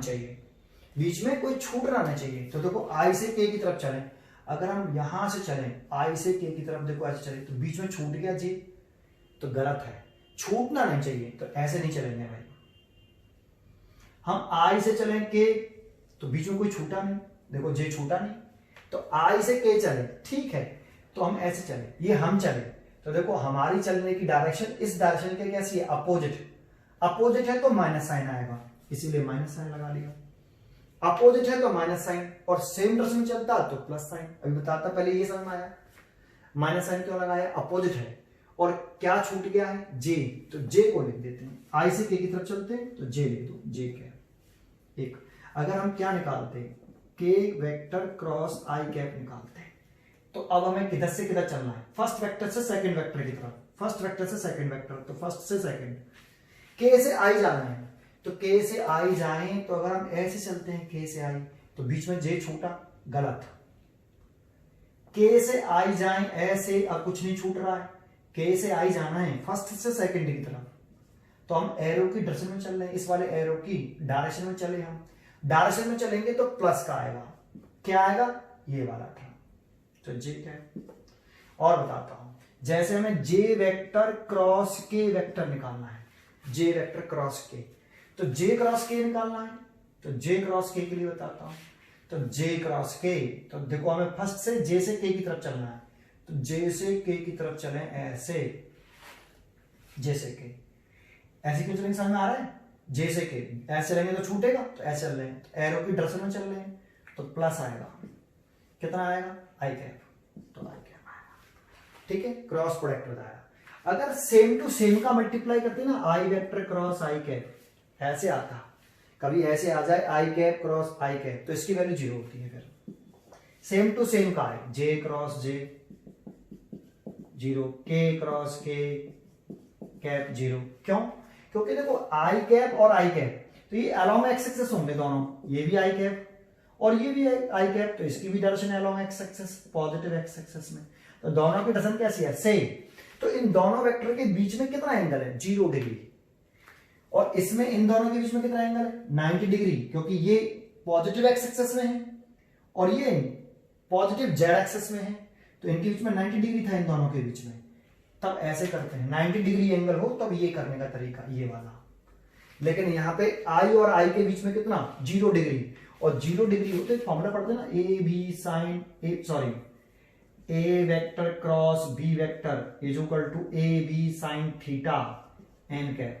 अगर ए और बी के बीच में 0 डिग्री एंगल हो, ए वेक्टर और बी वेक्टर के बीच में एंगल 0 डिग्री हो, तो ये 0 रखती है, और साइन 0 की वैल्यू कितनी होती है, 0, तो 0 हो जाएगा। साइन 0 की वैल्यू कितनी होती है, 0, तो 0 हो जाएगा। ऐसे अगर हम आई कैप क्रॉस आई कैप करते तो उनके बीच में एंगल 0 डिग्री होगा, तो साइन 0 की वैल्यू 0, तो 0 हो जाएगा। क्लियर है? ठीक है, तो हम क्या निकालना चाहते हैं भाई, टॉर्क। तो ये यहां तक आ गया, टॉर्क लिखें तो 0.018 और आई क्रॉस के, तो आई क्रॉस के देख लो, आई क्रॉस के ऐसे ऐसे अपोजिट चल रहे हैं, इसीलिए माइनस आएगा। कितना आएगा, जे कैप, मल्टीप्लाइड में ना ये, मल्टीप्लाइड माइनस के जे कैप, तो माइनस के 0.018 जे कैप। बताओ टॉर्क की डायरेक्शन पूछे कि टॉर्क की डायरेक्शन क्या है, तो यहां से टॉर्क की डायरेक्शन भी निकल आएगी बड़े आसानी से, negative Z axis, sorry negative J cap, तो ये तो पॉजिटिव जे कैप की डायरेक्शन में होता है, पॉजिटिव वाई एक्सिस में, तो नेगेटिव जे कैप की डायरेक्शन में होगा नेगेटिव वाई एक्सिस में। तो ये नेगेटिव जे कैप ये बता रहा है कि जो टॉर्क लग रहा है उसका मैग्नीट्यूड देखें, मैग्नीट्यूड वो तो 0.018 है न्यूटन इंटू मीटर, इतना टॉर्क लग रहा है, और इसकी डायरेक्शन कैसी है, it acts along negative Y axis, तो इसकी direction negative along Y axis है। देखो पहला क्वेश्चन कराने में टाइम लगा, तो इसमें कंसेप्ट क्या है, आपको डाइपोल मोमेंट को वेक्टर फॉर्म में निकाल लेना है, और डाइपोल मोमेंट की डायरेक्शन कैसे निकालनी समझ में आ रहा है, ऐसे करंट की डायरेक्शन में फिंगर को कट करिए, बाहर की तरफ आ गया, बाहर की तरफ मतलब पॉजिटिव एक्स एक्सिस, ये देखो यहाँ एक्स ऐसे तिरछा लिख रहा है, ये हमेशा ऐसे होता है बस, और पॉजिटिव एक्सिस में यूनिट वेक्टर है आई कैप, तो डाइपोल मोमेंट और वेक्टर फॉर्म में मैग्नेटिक फील्ड दे रखा था अलोंग पॉजिटिव जेड डायरेक्शन में, थोड़ा इजी है, फिर क्रॉस प्रोडक्ट कर दो, टॉर्क निकाल लो। क्लियर है? देखो एक केस बताया, चलो दूसरा केस करते हैं, सेकंड केस। देखो मैंने एक और क्वेश्चन लिख दिया यहाँ पे, मैं डायग्राम बदल दिया, क्वेश्चन वही है। तो देखो मैग्नेटिक फील्ड तो अभी भी स्टेबलाइज्ड है पॉजिटिव जेड एक्सिस में, तो ये तो ऐसे कैसे रहेगा, एरिया ऑफ रेक्टेंगल कॉइल भी लेंथ वही है, साइड वही है, तो एरिया भी इतना ही रहेगा। डाइपोल मोमेंट निकाले, करंट वही है, एरिया भी वही है, तो डाइपोल मोमेंट का मैग्नीट्यूड भी सेम रहेगा। बस डायरेक्शन की बात करें कि डाइपोल मोमेंट की डायरेक्शन क्या होगी, M vector is equal to M into unit vector, इसकी जो डायरेक्शन होगी वही यूनिट वेक्टर आएगा यहाँ पे। तो डायरेक्शन डिसाइड करनी है, बस करंट की डायरेक्शन दे रखी है आपको, तो पहले ये पहचानो ये कौन सा प्लेन है। तो देखो मैं फिर दोबारा से एक बात कहना चाहूंगा कि ये भाई वाई एक्सेस है, पॉजिटिव गिवन है यहाँ, और ये वाली जेड एक्सेस है, ये भी गिवन है, और ये एक्स एक्सेस कभी भी जो तिरछी बनाते हैं ना साइड, ये एक्स एक्सेस ऐसे नहीं है, यहाँ पे हमें लग रही है ये एक्स एक्सेस ऐसे है, ऐसे नहीं है, ऐसे है भाई, ऐसे बाहर की तरफ है पॉजिटिव एक्स एक्सेस, बस इसको नोट कर लो, खत्म।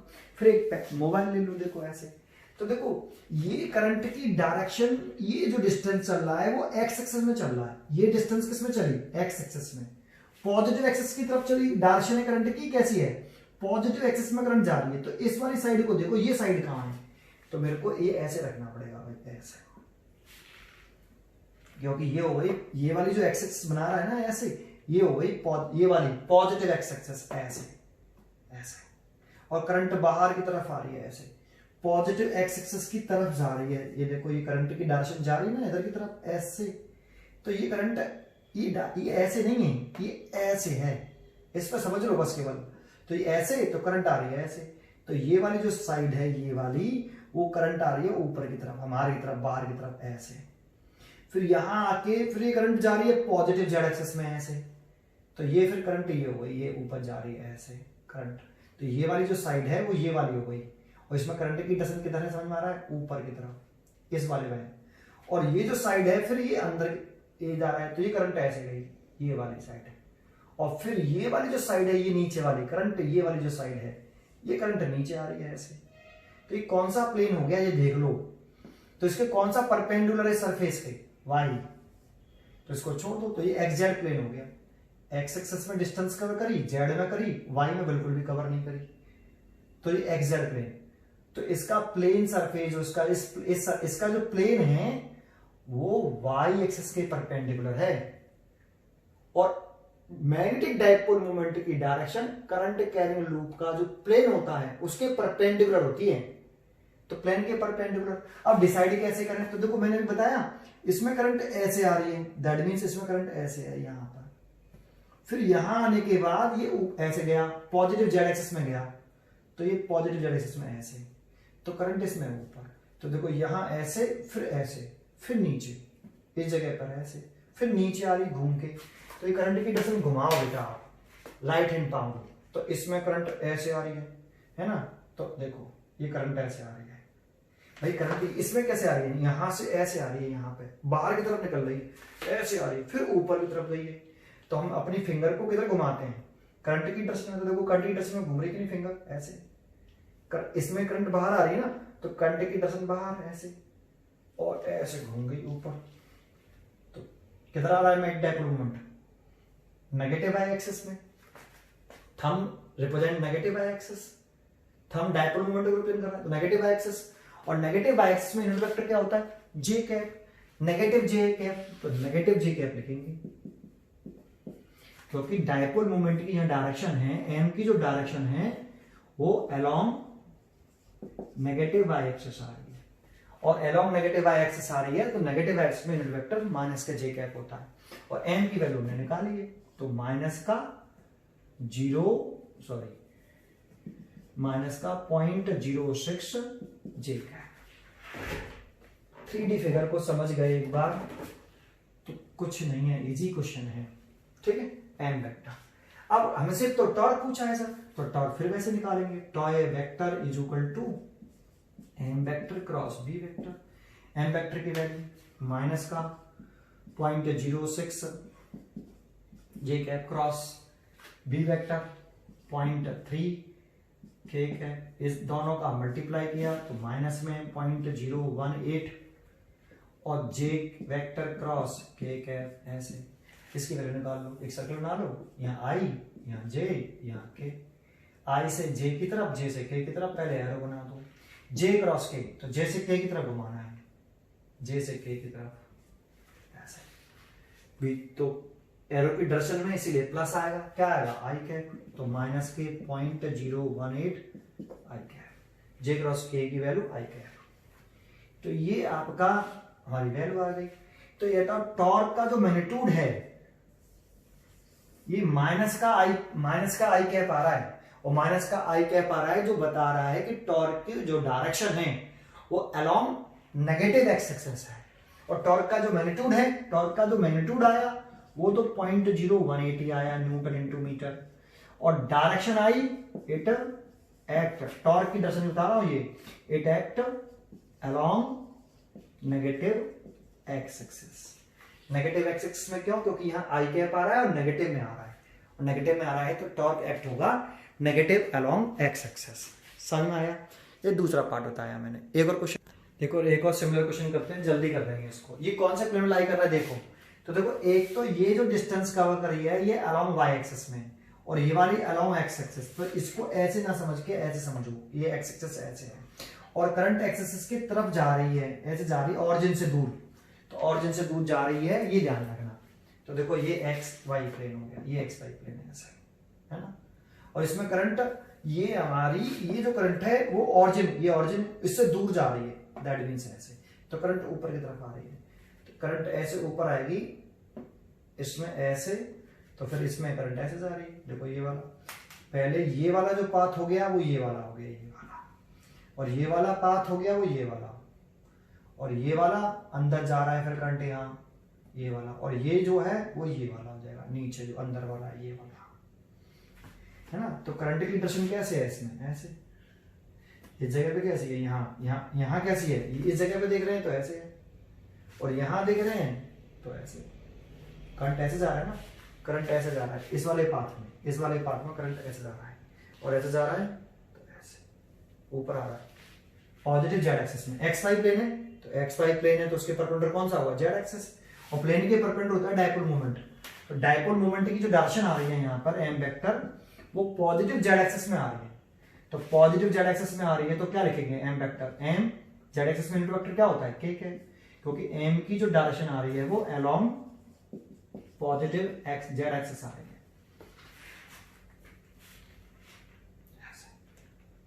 यहां करेंगे तो ये ऐसे, ठीक है। तो पॉजिटिव जेड एक्सिस के अलोंग आ रही है, तो एम की वैल्यू तो कितनी है 0.06 के टॉर्क पूछ रहा है, तो tau vector is equal to M vector cross B vector. M vector की value 0.06 k cross B vector की वैल्यू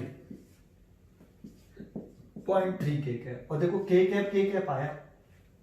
अब इससे मत करना, वो परपेंडिकुलर होते हैं जब, ये कब लगाते हैं, जब दो यूनिट वेक्टर परपेंडिकुलर हो तब। के कैप तो सेम डायरेक्शन में है, ये भी जेड एक्सिस में है, ये भी जेड एक्सिस में। तो अभी बताया ना जीरो वैल्यू होती है इसकी, तो ऐसे ले सकते हो आप 0.018 और के कैप क्रॉस के कैप, इसकी वैल्यू कितनी होगी, जीरो। तो टॉर्क कितना हुआ, जीरो, तो कोई टॉर्क नहीं लगेगा, कोई टॉर्क नहीं लगेगा यहाँ पे, समझ में आपको। तो यहाँ पे कोई टॉर्क अप्लाई नहीं हो रहा, लूप पे है। ये क्लियर है, ठीक है। चलो आगे इसका एक पार्ट और है, उसे और करते हैं। देखो इसका ये लास्ट पार्ट है, इसको देखते हैं, है ना। तो देखो इसको समझने से पहले मैं डायग्राम को समझाऊंगा, पहले मैं अलग से पॉइंट समझा दूं, कॉन्सेंट्रेट करना। देखो आपने 11th में वेक्टर में ये पढ़ा है, अगर हम यहाँ एक्स एक्सिस लिख रहे हैं, देखना यहाँ एक्स लिख रहे हैं, यहाँ वाई लिख रहे हैं, तो ये ए वेक्टर, इसके कंपोनेंट करते थे, याद है आपको, रेक्टेंगुलर कंपोनेंट। तो एक कंपोनेंट आपका ये हो गया, एक्स कंपोनेंट है इसीलिए इसे ए एक्स कहते थे, एक्स कंपोनेंट ए वेक्टर का। एक कंपोनेंट ये हो गया, ये वाई कंपोनेंट है, वाई एक्सिस है इसीलिए वाई कंपोनेंट। इसकी अगर ये थीटा गिवन है ये वाला, तो ऐसे बोलते थे कि ये ए कॉस थीटा है और ये वाला ए साइन थीटा है, याद आया। अगर इसे वेक्टर फॉर्म को लिखते थे तो इसको कैसे लिखते थे, A vector is equal to A X I cap plus A Y J cap, क्योंकि ये एक्स कंपोनेंट था इसीलिए यहाँ आई कैप आया, ये वाई कंपोनेंट था इसीलिए जे कैप आया, है ना। तो ऐसे लिखते थे। तो चाहो तो आप इसको ऐसे लिख सकते हो, ए वेक्टर ए एक्स की वैल्यू कितनी, ए कॉस थीटा, तो ए cos theta I cap plus A Y की वैल्यू ए साइन थीटा जे कैप। लेकिन ध्यान रखना ये एक्स कंपोनेंट है इसीलिए आई कैप आया है, ये वाई कंपोनेंट है एक्स एक्सिस के अलोंग है इसीलिए आई कैप, और ये डायरेक्शन में वाई एक्सिस के अलोंग है इसीलिए वाई कंपोनेंट है ए वेक्टर का, इसीलिए जे कैप आया है। ये वाली बात आपको याद आई थोड़ी सी वेक्टर में, ठीक है। एक पॉइंट ये याद रहना चाहिए। दूसरा, आपको अगर कोई रेक्टेंगल है ए बी सी डी, इसका एरिया निकालना हो तो रेक्टेंगल का एरिया क्या होता है, लेंथ इनटू ब्रेथ। तो लेंथ ले लें हम ए बी और ब्रेथ ले लें बी सी, ये विदाउट वेक्टर फॉर्म। लेकिन अगर हम एरिया को वेक्टर फॉर्म में निकालना चाहें तो फिर हमें कोई भी ऐसे एरो बना लो आप ऐसे, तो ए बी और बी सी, कोई सी भी दो एडजेसेंट साइड ले लो, A B into B C, A B vector into B C vector का क्रॉस प्रोडक्ट कर देंगे। क्या कर देंगे, क्रॉस प्रोडक्ट, तो एरिया वेक्टर की डायरेक्शन हो जाएगी। तुम्हें याद है एरिया ऑफ पैरेललोग्राम निकालते थे, तो एडजेसेंट साइड का multiply, area of parallelogram adjacent side का मल्टीप्लाई का क्रॉस प्रोडक्ट एरिया पैरेललोग्राम कहलाता था। तो ये A vector equal to A B vector plus into cross multiply, cross product है ये बी सी वेक्टर। ट्राइंगल होता तो हाफ लगा देते हैं ऐसे, इसका अगर मैग्नीट्यूड ले लेंगे तो उसका मैग्नीट्यूड हो जाता है इसका, ऐसे समझ में आया। एक ट्राइंगल का एरिया होता अगर एक बटे दो निकाल देते तो ठीक है, तो ये थोड़ा सा आपको इतना याद होना चाहिए, ये 11th में हमने वेक्टर में पढ़ा था। चलो इस क्वेश्चन को देखते हैं। तो इसमें मैग्नेटिक फील्ड की डायरेक्शन तो वही पॉजिटिव जेड एक्सिस में है, तो बी वेक्टर तो देखो थोड़ा सा बड़ा हो जाएगा, ये तो 0.3 k था, मैं डायरेक्ट ले देता हूं इसको। अब प्रॉब्लम क्या है इसमें कि ये जो प्लेन दे रखा है ना, ये ना तो एक्स वाई प्लेन है, ना ये वाई जेड प्लेन है, और ना ये एक्स जेड प्लेन है, टिल्टेड प्लेन है ये आपका। देखो अगर ये बिल्कुल ऐसे होता, ऐसे, तो ये आपका वाई जेड प्लेन में आता, ये ऐसे है, थोड़ा सा ऐसे, इस वाई एक्सिस से 30 डिग्री बना रहा है, दिख रहा है? ये जो प्लेन है वो ऐसे नहीं है, ये प्लेन ऐसे नहीं बना रहा, बिल्कुल ऐसे नहीं है। इस वाई एक्सिस से देखो, ये से तो चिपका हुआ है जेड एक्सिस से, तो जेड एक्सिस से तो ऐसे चिपका हुआ है, और ये वाई एक्सिस से चिपका हुआ नहीं है, ये थोड़ा सा ऐसे है। तो वाई एक्सिस से ये प्लेन कितना एंगल बना रहा है? 30 डिग्री बना रहा है। मतलब ये वाली जो साइड है, ये वाली, ये और ये जो साइड है वाई एक्सिस की, इसके बीच में ये 30 डिग्री है। प्रॉब्लम ये है, तो इसमें डायरेक्शन कैसे निकालेंगे डायपोल मोमेंट की? वो लगाएंगे इसमें ऐसे, तो प्लेन के परपेंडिकुलर होती है, तो प्लेन तो ये हो गया, देखो प्लेन तो ये ऐसे आएगी।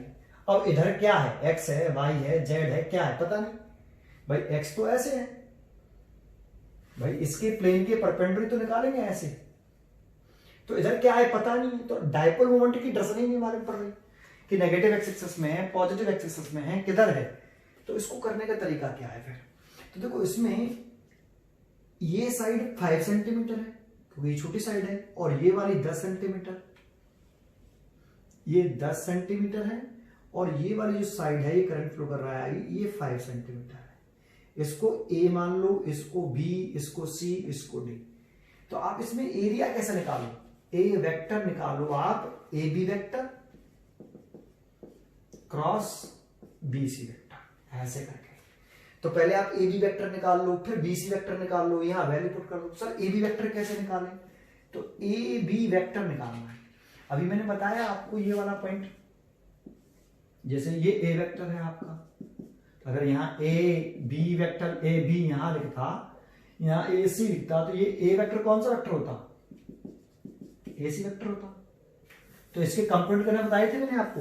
तो इस ए बी वेक्टर के कंपोनेंट कर लो भाई। ये ए बी वेक्टर है, ये वाला हो गया ए बी वेक्टर, ये रहा। इसकी कंप्यूट कर दो। कंप्यूट कहां से करते हैं? टेल से। तो एक कंपोनेंट तो ये आएगा अलोंग वाई एक्सेस, और एक आएगा अलोंग एक्स एक्सेस, ये इसी में तो है ये। तो एक आएगा अलोंग एक्स एक्सेस, मतलब आप ऐसे कर सकते हो, ठीक है। तो आपका ये वाला कंपोनेंट एक आएगा, ये टेल से करते हैं ना, तो एक इसका एक कंपोनेंट ये आ गया, ये इस तरीके से है सर्मेटर को, तो एक कंपोनेंट ये आ गया आपका, ये दो कंपोनेंट हो गए। तो ये वाला कंपोनेंट कौन सा होगा? वाई एक्सेस है, तो ये ए वाई कंपोनेंट हो गया। वाई एक्सेस है ना बेटा, वाई कंपोनेंट हो गया। और ये कौन सी एक्सेस है? एक्स एक्सेस है, तो ये एक्स कंपोनेंट हो गया, दैट मींस ए एक्स हो गया। तो ए वाई कंपोनेंट कितना आएगा आपका? ए वाई कंपोनेंट की वैल्यू करें तो ए बी वेक्टर का कंपोनेंट ये है ना, और इसकी साइड कितनी है? 5 सेंटीमीटर। ये है कितना? 5 सेंटीमीटर। तो इस ए वाई को हम लिखेंगे 5 साइन कॉस 30। ये जो होगा ये 5 cos 30। भाई जब हम यहां ये वाला वेक्टर ए, इसका मैग्नीट्यूड कितना हो गया? इसकी लंबाई कितनी हो गई? ए, क्योंकि किसी वेक्टर की मैग्नीट्यूड उस वेक्टर की क्या होती है? लेंथ। तो इस वेक्टर का जो मैग्नीट्यूड है वो इस वेक्टर की लेंथ के बराबर है। तो लेंथ इसकी कितनी रखी है? 5 सेंटीमीटर। तो आप इसके कंपोनेंट कर रहे हो, ये 30 लिख के, तो ये वाला कितना लिख रहे हो? ए cos 30, ऐसे। तो ए लिख रहे हो, जो इसकी लंबाई है वो लिख रहे हो यहाँ ए cos 30। इसकी लंबाई ए cos 30, इसकी लंबाई ए, तो ये वाला ए sin 30। तो इसकी लंबाई कितनी है ए बी वेक्टर की? 5 सेंटीमीटर, तो 5 cos 30। और इसकी लंबाई कितनी है? तो इसकी लंबाई है, सॉरी इसकी लंबाई 5 है, और इसके साथ थीटा नहीं है, तो ये आएगा 5 sin 30, ठीक है। ये 5 cos 30 और ये 5 sin 30। लेकिन ये x कंपोनेंट है और ये वाला y कंपोनेंट है, तो ए बी वेक्टर लिखें f, पहले x कंपोनेंट लिखते हैं 5 sin 30, 5 sin 30 i कैप क्यों लिखा इसके साथ समझ में आया? क्योंकि ये कौन सा कंपोनेंट है? x कंपोनेंट है, तो एच के साथ आई कैप आएगा।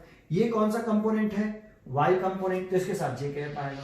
कितना आएगा, वाई एफ 5 cos 30, और ये वाई कंपोनेंट है इसीलिए इसके साथ जे कैप आएगा, है ना। लेकिन इसमें एक बात बताऊं, ये सेंटीमीटर में था, तो इसे मीटर में लिखेंगे तो 5 × 10⁻⁻2 आएगा। तो इसे हम थोड़ा सा इधर कर देते हैं, ए बी वेक्टर 5 × 10⁻⁻2, ऐसे ही 5 × 10⁻⁻2 क्या था, cos 30, और y कंपोनेंट है इसीलिए j कैप, ठीक है ऐसे। और sin 30 की वैल्यू हमें मालूम होती है 1/2, तो ये 1/2 हो गया, इंटू 10⁻⁻2 आई कैप प्लस cos 30 की वैल्यू √3/2, तो 5 √3/2 और 10⁻⁻2 j कैप। ये ए बी वेक्टर की वैल्यू निकल आएगी। ऐसे आप बीसी वेक्टर की वैल्यू निकाल सकते हो, ये बीसी वेक्टर। अब इसके कंपोनेंट करने की जरूरत ही नहीं है, क्योंकि बीसी वेक्टर किसके अलोंग है, जेड एक्सिस के अलोंग, और जेड एक्सिस में यूनिट वेक्टर क्या होता है, ठीक है। तो सीधा सीधा निकल आया BC vector is equal to 10 है, इसकी लंबाई कितनी है 10, तो 10, या फिर लिख सकते हो बीसी के कैप, ऐसे। भाई बीसी की डायरेक्शन किधर है, आप देखो अलोंग जेड एक्सिस नहीं है, सीधी सीधी पैरेलल है अलोंग जेड एक्सिस के। जेड एक्सिस की बीसी की जो दर्शन होगी वही तो इसकी दर्शन होगी, के कैप। और बीसी की वैल्यू कितनी, लंबाई कितनी है 10 सेंटीमीटर, तो 10 × 10⁻⁻2 के कैप। ये बीसी वेक्टर आ गया। अगर आपको एरिया वेक्टर चाहिए, तो ए वेक्टर चाहिए, तो आप इन दोनों का मल्टीप्लाई कर लो। तो ए बी वेक्टर की वैल्यू कितनी है, देखो यहां वैल्यू पुट करो ए बी वेक्टर, तो ए बी वेक्टर की वैल्यू है 5/2 10⁻⁻2 आई कैप प्लस 5/√3/2 10⁻⁻2 जे कैप। ये तो ए बी वेक्टर की वैल्यू क्रॉस ये 10 × 10⁻⁻2 के कैप। ये आपकी बीसी वेक्टर की वैल्यू, मल्टीप्लाई कर दो तो ये 50 हो गया। देखो 10 का मल्टीप्लाई इसमें, तो 50/2 × 10⁻⁻4 और -2 अंदर मल्टीप्लाई कर रहे हैं, और आई कैप क्रॉस के कैप, आई कैप एरा और के कैप एरा, प्लस ऐसे इसका ऐसे मल्टीप्लाई करो तो 52 √3 और 10⁻⁻4 जे क्रॉस के। अभी मैंने एक सर्कल बनाया था, याद है आपको, ऐसे ये आपका यहां लिख दिया आई, यहां लिख दिया जे, यहां के, तो एरो ऐसे बना ले, है ना। अब आई क्रॉस के, तो आई से के की तरफ घूमना है हमें, आई से के की तरफ, तो आई से के की तरफ ऐसे घूमे, तो एरो की अपोजिट डायरेक्शन में घूम रहे हैं, इसीलिए माइनस का जे, तो माइनस का 50/2 × 10⁻⁻2 जे कैप, माइनस का जे कैप लिख दिया इसको, प्लस 52 √3 × 10⁻⁻4 जे क्रॉस के, जे से के की तरफ घूमना है आपको, जे से के की तरफ, एरो की डायरेक्शन में घूम रहे हैं इसलिए प्लस का आएगा, और क्या आएगा आई कैप। ये तो ए वेक्टर की डायरेक्शन आ गई बेटा, ए वेक्टर की वैल्यू आ गई। हम डायपोल मोमेंट पूछता हमसे, तो डायपोल मोमेंट एम वेक्टर क्या होता है, आई × ए वेक्टर, ए ऐसे वेक्टर फॉर्म में निकल आएगा डायपोल मोमेंट सीधा सीधा। तो आई का मल्टीप्लाई करना है ए वेक्टर में, तो आई की वैल्यू कितनी है 12 एम्पियर, करंट तो स्केलर क्वांटिटी है, तो M vector is equal to 12, और ये सब कुछ ये वाला, तो मैं डायरेक्ट मल्टीप्लाई करके लिख दूंगा इसको भी, ठीक है। इसको मैं मिटा दूं, तो देखो इसको मैं मिटा देता हूं, जगह नहीं है ना, तो इसकी जरूरत नहीं है हमें, तो यहां मैं लिख देता हूं, देखो M vector is equal to I की वैल्यू 12 का मल्टीप्लाई करो इस पूरे में, तो इसका देखो 12 का मल्टीप्लाई इसमें करेंगे तो ये कितना हो जाएगा 600, और 10⁻⁻4 डिवाइडेड बाई 2 माइनस का जे कैप। भाई केवल इसकी वैल्यू 12 रखनी है, और इसमें ए वेक्टर मल्टीप्लाई कर देना है, तो 12 का मल्टीप्लाई कर दो इसमें पूरे ए वेक्टर में, तो 600 हो गया। ऐसे यहां कर दो, प्लस 600 10⁻⁻4 डिवाइडेड बाई 2, और साथ में √3, और ये आई कैप, ठीक है। तो देखो 10⁻⁻4 को और इसको क्या लिख सकते हैं 0.06 जे कैप, है ना, डिवाइड बाई 2, ये 0.06 इसको लिख सकते हैं 0.06 डिवाइड बाई 2 जे कैप, और ये माइनस साइन के साथ आ गई, प्लस ऐसे 0.06 √3 डिवाइडेड बाई 2 आई कैप। देखो ये एम वेक्टर की वैल्यू निकल आई आपकी। अभी आप चाहो तो इसे 2 से काट सकते हो, इसे भी 2 से काट सकते हो। तो एम वेक्टर, अगर इसका मैग्नीट्यूड चाहिए आपको एम का, तो आप याद करो रूट लेते थे ऐसे जे के साथ, ये क्या कर दिया 0.06, ये एक ही बात तो लिखेंगे, तो क्या लिखेंगे इसे 0.06 डिवाइडेड बाई 2 का होल स्क्वायर, प्लस है ना 0.06 √3 डिवाइडेड बाई 2 का होल स्क्वायर। याद है नहीं, ऐसे करते थे। देखो ए वेक्टर बराबर ए X I cap plus A Y J cap, तो ए वेक्टर का मैग्नीट्यूड बताओ, तो रूट के अंदर आई को छोड़ के उस ए एक्स का स्क्वायर प्लस जे को छोड़ के ए वाई का स्क्वायर, विद साइन करते थे, विद साइन, अगर ये नेगेटिव है तो माइनस ए एक्स का होल स्क्वायर, ऐसे। ठीक है, याद आ गया? तो इसे कर लोगे तो देखो एम वेक्टर का एम का मैग्नीट्यूड निकल आएगा यहाँ से, जे और आई लग रहा है ना, समझ में आया? तो ऐसे कर सकते हो, मैग्नीट्यूड निकालना हो डायपोल मोमेंट का। ठीक है, ये बात समझ में आ गई। तो डायपोल मोमेंट का मैं निकाल दिया, लेकिन हमसे पूछा क्या है टॉर्क, तो टॉर्क कैसे निकालेंगे? तो टॉय निकालेंगे, तो tau vector is equal to M vector cross B vector, M cross B. तो टॉय वेक्टर एम वेक्टर की वैल्यू ये 0.06 divide by 2 J cap plus 0.06 √3 by 2 I cap cross B vector की value, तो B vector की value ये 0.3 k cap, 0.3 k cap, है ना। अब इसका इसमें मल्टीप्लाई कर लो, तो आपको याद है इसका 0.3 का मल्टीप्लाई इसमें करते हैं तो 0.018 आता है, डिवाइडेड बाई 2 आ रहा है जे कैप ऐसे, और ये माइनस में था शायद, है ना, ये रहा माइनस में, ये रहा माइनस, ये माइनस, और प्लस जे क्रॉस के कैप, जे क्रॉस के। ठीक है, और इसका इसमें कर दें तो plus 0.018 √3 divided by 2 I vector cross के।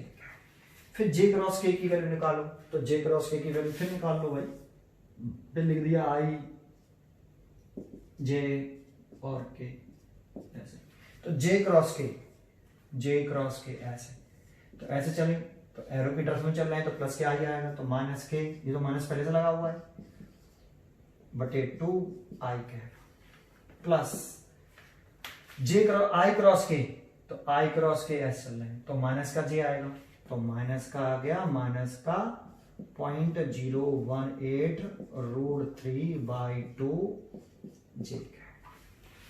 ठीक है भाई, है ना, ये माइनस का तो पहले से लगा हुआ था, जे क्रॉस के कर रहे हैं, जे क्रॉस के तो प्लस के आ जाएगा, और आई क्रॉस के कर रहे हैं, आई क्रॉस के तो उल्टा चल रहे हैं एरो के डायरेक्शन के, ऐसे चल रहे हैं उल्टा, तो माइनस का जे आएगा, तो सही है।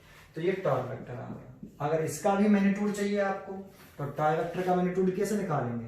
रूट के अंदर माइनस के 0.018 डिवाइडेड बाई 2 का whole square plus minus sine, इसको भी ऐसे 0.018 डिवाइडेड बाई 2 और √3 इसका होल स्क्वायर।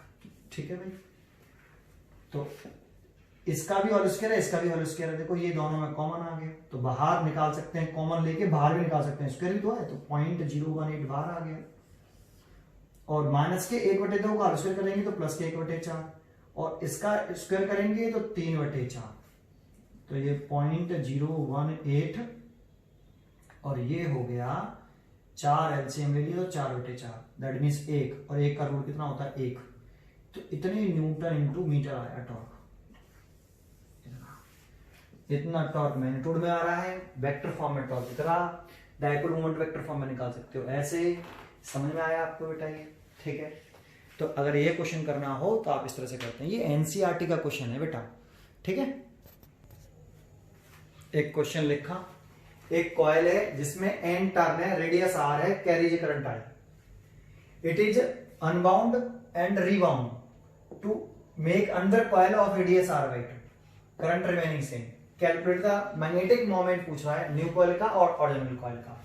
देखो सॉल्यूशन स्टार्ट करते हैं कि मेरे पास एक वायर था जिसकी लेंथ L है, इसको बेंट करके मैंने R रेडियस के N टर्न लगाए, R रेडियस के N टर्न, इसी वायर को बेंट करके मैंने N टर्न लगा दिए R रेडियस के इस वायर को। तो एक टर्न लगाने पर इसकी लंबाई कितनी होगी 2πr। तो L किसके बराबर होगा, एक टर्न लगाता हूं वायर का तो 2πr लेंगे, तो कितने टर्न लगाए हैं n, तो n, L की वैल्यू इतनी होगी एक। दूसरा अब कह रहा है सेकंड केस में इसे खोल लो, इस वायर को रिबाउंड ऐसे कर लो, अनबाउंड कर लो, फिर इसी वायर को दोबारा से रिबाउंड करो और एक अंडर कॉइल बनाओ रेडियस r/2 की। अब दूसरी कॉइल बना रहे हैं, ये न्यू कॉइल है, इसकी रेडियस r/2 रख रहे हैं, तो क्या नंबर ऑफ टर्न्स बढ़ नहीं जाएंगे, एंड डैश हो जाएंगे। लेकिन सेकंड केस में एंड एल जो रहेगा, इस वाले केस में टर्न बढ़ गए एंड डैश, एक टर्न लगाने में कितनी लेंथ कवर करेगा, सरकमफ्रेंस 2πr और रेडियस कितनी r/2, तो एक टर्न की लेंथ हो गई ना, और एंड डैश टर्न मान लिया मैंने। लेकिन इसी से वायर से बाउंड बनाए गए दोनों, तो एल तो सेम रहेगी, इन दोनों एलों को इक्वल कर लो आप, तो n into 2πr is equal to N dash into 2πr/2, तो ये कट गया, तो यहां से एन डैश आया, वो डबल टर्न हो गए ऐसे। अब कुछ नहीं है, तो इसका ये ओरिजिनल कॉइल है, ये न्यू कॉइल है, तो इसका dipole moment magnetic dipole moment of original coil M क्या होता है NI, ए इस ओरिजिनल कॉइल का एरिया, तो A1 लिख देते हैं क्योंकि इसका एरिया अलग अलग है। तो NI एरिया लिखें तो सर्कुलर कॉइल का एरिया क्या होता है πr², तो पाई रेडियस का स्क्वायर, रेडियस तो नहीं r, ये आपका ओरिजिनल कॉइल का डायपोल मोमेंट आ गया कैपिटल M। आप न्यू कॉइल का डायपोल मोमेंट निकाल लो, इसमें भी करंट आई है और इसमें भी करंट आई है। क्वेश्चन में कह रहा है कि करंट कैसी है, same remaining same, I current को कर रही है। तो आप magnetic dipole moment of new coil M dash मान लो, क्या होगा एन डैश IA2, या इसे ए कह देते हैं और इसे ए डैश कह देते हैं। एरिया में बदल जाएगा ना, सर्कुलर कॉइल का रेडियस बदल गई तो एरिया बदल जाएगा, नंबर ऑफ टर्न्स बदल ही गए हैं 2n, छोटी रेडियस के लगाएंगे तो ज्यादा टर्न लग जाएंगे ना, तो मैंने निकाला कितने टर्न लगेंगे 2n, तो 2n। करंट सेम कह रहा है, current same remain same. Area लिखें तो पाई इंटू रेडियस का स्क्वायर, तो रेडियस कितनी है इसकी r/2, तो रेडियस का स्क्वायर ऐसे, तो आप देखो 2NI पाई r²/4 लिख सकते हो, इससे ये काट दिया 2, और इसकी जगह पे लिख सकते हो ओरिजिनल डायपोल मोमेंट। तो ये पूछ रहा है m डैश ओवर m कितना 1/2, m को इसके नीचे ले आओ, ये m डैश है, रेशियो पूछ रहा है, खत्म हो गया, ठीक है।